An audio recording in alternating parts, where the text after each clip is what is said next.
मेरे प्यारे दोस्तों, एक्सरसाइज 1.1 का क्वेश्चन नंबर 1 करने जा रहे हैं। यूक्लिड विभाजन प्रमेय का प्रयोग करके दिए हुए संख्याओं का एचसीएफ ज्ञात करना है। तो यहाँ पे क्वेश्चन नंबर 1 में है 135 और 255 का एचसीएफ ज्ञात करना है। तो देखिए करते क्या है।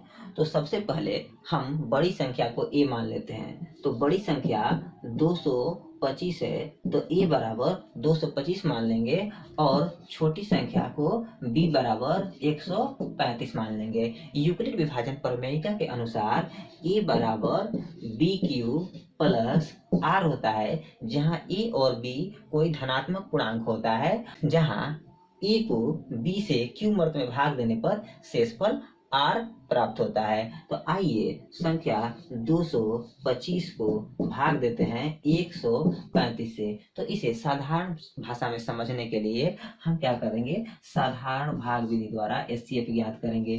तो 225 को 135 से भाग देंगे तो 135 से कम 135 होगा, घटाएंगे तो 90 बचेगा। तो अब हम इसे लिख सकते हैं कि 135 गुणे 1 प्लस 90 लिख सकते हैं। यानी 225 को 135 से एक मर्त में भाग दे रहे हैं तो शेषफल 90 मिल रहा है।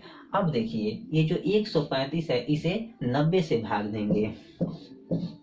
135 को 90 से भाग देंगे। आइए इसे यहाँ पे समझते हैं। तो 135 को 90 से भाग देंगे तो 90 एकम 90 होगा, तो घटाएंगे 45 बचेगा। तो अब हम इसे लिखेंगे 90 से भाग दे रहे हैं एक मर्त में तो शेषफल 45 आ रहा है। अब हम 90 को भाग देंगे 45 से, 90 को भाग देंगे 45 से। तो आइए यहाँ पे देखिए कि 90 को भाग दे रहे हैं 45 से, तो 45 दुना के 90, शेषफल 0 प्राप्त हो रहा है। तो हम लिखेंगे कि 45 गुणे 2 और शेषफल 0 मिल रहा है। तो अब ये जो 45 है यही संख्या 135 और 225 का एचसीएफ हो जाएगा। तो 45 आंसर होगा। क्वेश्चन नंबर 1 का 2 देख रहे हैं। संख्या 196 और 38,220 का एचसीएफ ज्ञात करना है। तो बड़ा संख्या जो है 38,220 है, इसे हम ए मान लेंगे और जो छोटी वाली संख्या है 196 उसे बी मान लेंगे। तो संख्या ए को बी से भाग देंगे तो यूक्लिड विभाजन प्रमेयिका के अनुसार ए बराबर बी क्यू प्लस आर होता है। तो 38,220 को 196 से भाग देंगे। तो इसे समझने के लिए हम साधारण भाग विधि का प्रयोग करते हैं। 38,220 को 196 से भाग दें तो 196 एकम 196, घटाएंगे तो 6 आएगा और घटाएंगे तो यहाँ पे आएगा 17 में से 9 घटेगा तो 8, ठीक। और यहाँ पे 1 बचेगा। अब यहाँ से ऊपर से एक अंक उतारते हैं 2, तो ठीक है। अब देखिए इसको 9 मर्त में भाग देंगे तो 9 छके 54 के 4, हार्सिल 5 और 9 81, 81 और 5 86 होगा। और यहाँ पे बचा 9 और 8 17 होगा। इसे घटाएंगे तो 12 में से 4 घटा 8 और 16 में से 15 में से 6 घटेगा तो 9 बचेगा और इस 7 में से 7 घटेगा 0 0, ठीक। ऊपर से एक अंक 0 उतारेंगे तो 196 पाँचे 980 होता है, तो शेषफल 0 प्राप्त होगा। तो अब हम इसे लिख सकते हैं कि संख्या 38,220 को 196 से भाग दे रहे हैं तो 195 मर्त में कट रहा है और शेषफल 0 प्राप्त हो रहा है। तो जो 196 से भाग दे रहे हैं यही हो जाएगा एचसीएफ। तो एचसीएफ बराबर 196 हो जाएगा। यानी कि वह बड़ी से बड़ी संख्या जो 196 और 38,220 दोनों को विभाजित कर सके वह स्वयं 196 ही है, ठीक। तो एचसीएफ बराबर 196 हो जाएगा। आइए इसी का क्वेश्चन नंबर पहला का तीसरा देखते हैं। संख्या 867 और 255 का एचसीएफ ज्ञात करना है। तो बड़ी वाली संख्या को हम ए मान लेंगे, 867 को ए मान लेंगे, छोटी वाली संख्या 255 को बी मान लेंगे। तो यूक्लिड विभाजन प्रमेयिका के अनुसार ए बराबर बी क्यू प्लस आर होता है। तो संख्या ए को बी से भाग देंगे क्यू मर्त में, तो शेषफल आर प्राप्त होगा। तो लिखेंगे 867 को भाग देना है 255 से। तो इसे समझने के लिए साधारण भाग विधि का प्रयोग करते हैं। 867 को भाग देंगे 255 से, तो 3 मर्त में ले जाते हैं। 5 तिहाई 15, 5 तिहाई 15 1 16 और 3 दूना का 6, 6 1 7 होगा। इसे घटाएंगे तो तो 2 आएगा, यहाँ 0 और इसमें से प्राप्त होगा 1। ठीक, तो अब हम इसे लिख सकते हैं 867 को 255 से भाग दे रहे हैं 3 मर्त में, तो शेषफल 102 मिलेगा। ठीक, अगला स्टेप देखिए, 102 से 255 को भाग देंगे तो 2 मर्त में जाएगा, तो कितना हो जाएगा 102 दूना के 204, घटाएंगे तो आएगा 51। तो अब हम लिख सकते हैं इस संख्या 255 को भाग देंगे 102 से कितने मर्त में, 2 मर्त में, तो शेषफल कितना आ रहा है, शेषफल आ रहा है 51। अगला स्टेप में क्या करेंगे, 102 को 51 से भाग देंगे, 102 को 51 से भाग देंगे। तो देखिए 51 से भाग देना है 102 को, तो 2 मर्त में जाएगा, तो 51 दूना के 102, तो यहाँ पे शेषफल 0 आएगा। तो अब हम लिख सकते हैं कि 102 को 51 से भाग देंगे तो 2 मर्त में कटेगा और शेषफल 0 आएगा। तो देख रहे हैं यहाँ पे HCF 51 हो रहा है ना, तो यहाँ पर भी HCF क्या होगा, HCF बराबर 51 हो जाएगा। संख्या 867 और 255 का HCF 51 हो जाएगा, यानी कि वह बड़ी से बड़ी संख्या जो दोनों संख्याओं को विभाजित करती है वह 51 है। ठीक, क्वेश्चन नंबर 2 देखने जा रहे हैं। दर्शाना है कि क्या कोई भी धनात्मक विषम पूर्णांक 6q + 1, 6q + 3 या 6q + 5 के रूप का होता है। तो आइए इसे दर्शाते हैं।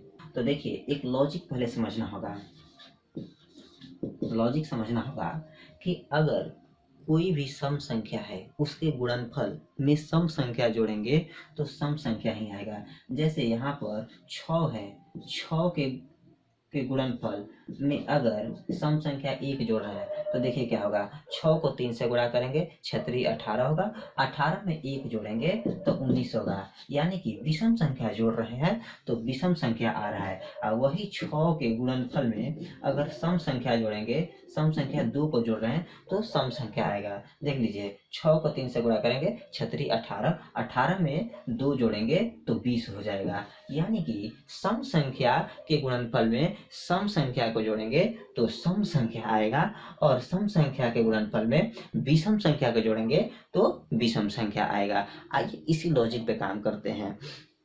तो सबसे पहले हम मानेंगे कि माना कि ए कोई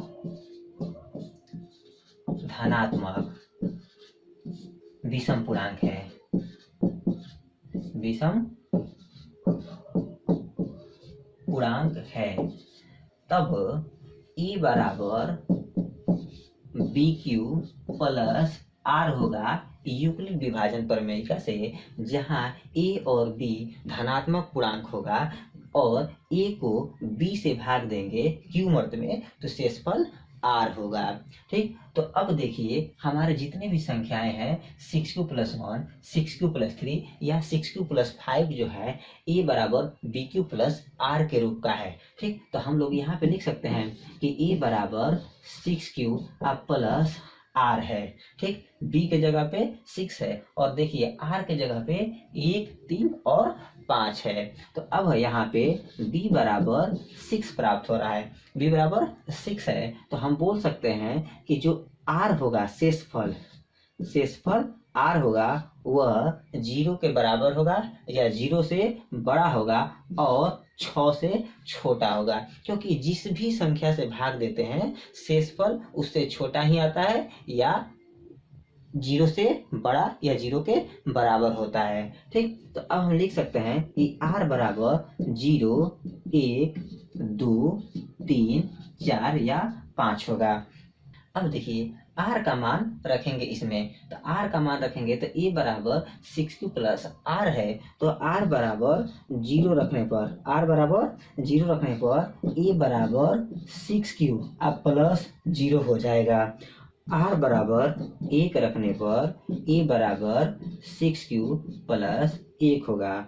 r बराबर 2 रखने पर a बराबर 6q प्लस 2 होगा। r बराबर 3 रखने पर a बराबर 6q प्लस 3 होगा। r बराबर 4 रखने पर a बराबर 6q प्लस 4 होगा और r बराबर 5 रखने पर a बराबर 6q प्लस 5 होगा। अब हमें पता है कि सम संख्या के गुणनफल में सम संख्या जोड़ेंगे तो सम संख्या आएगा और सम संख्या के गुणनफल में विषम संख्या जोड़ेंगे तो विषम संख्या आएगा। तो अब हम इसको देख के लिख सकते हैं कि कोई भी धनात्मक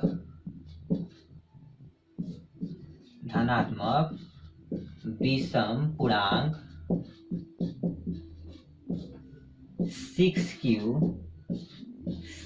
प्लस 2 या 6q प्लस 4 के रूप का नहीं हो सकता,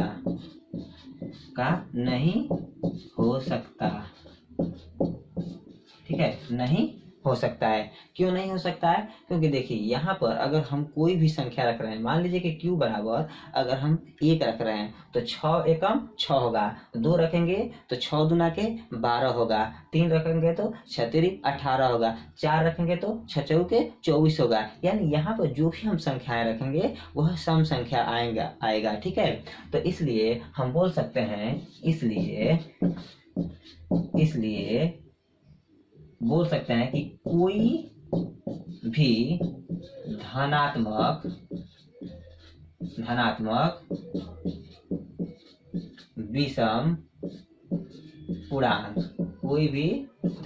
विषम पूर्णांक 6q प्लस 1 या 6q प्लस 3 या 6q प्लस 5 के रूप का ही हो सकता है, ठीक है। क्यों होगा?